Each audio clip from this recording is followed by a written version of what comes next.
दोस्तों नमस्कार। गीता के सभी चैनल वालों को प्यार भरा नमस्कार।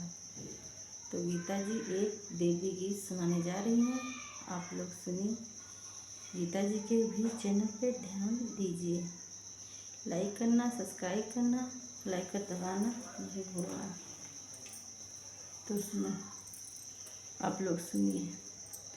मोतियन झालरी लागे हो जहाँ बैठी भवानी, मोतियन झालरी लागे हो जहाँ बैठी भवानी, मोतियन झालरी लागे हो जहाँ बैठी भवानी।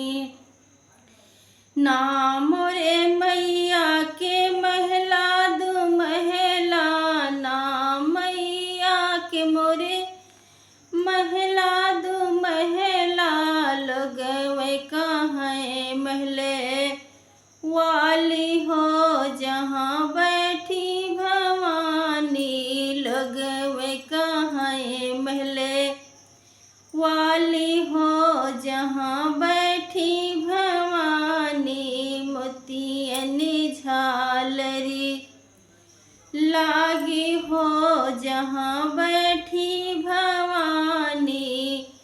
नाम रे मैया के देना बाती, नहीं मोरे मैया के देना बाती, लगवे कहाँ जोता वाली हो जहाँ बैठी भवानी, लगवे कहाँ जोता वाली हो जहाँ बैठी भवानी, मोतियन झालरी लागी हो जहाँ बैठी भवानी, मोतियन झालरी लागी हो जहाँ बैठी भवानी।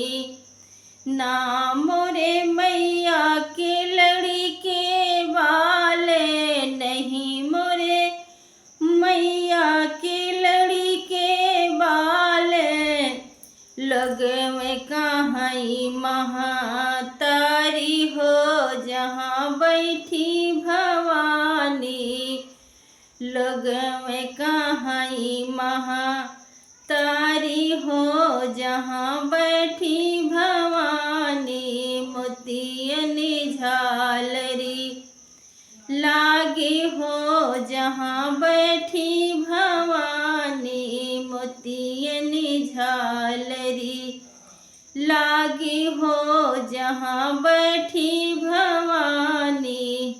दोस्तों नमस्कार।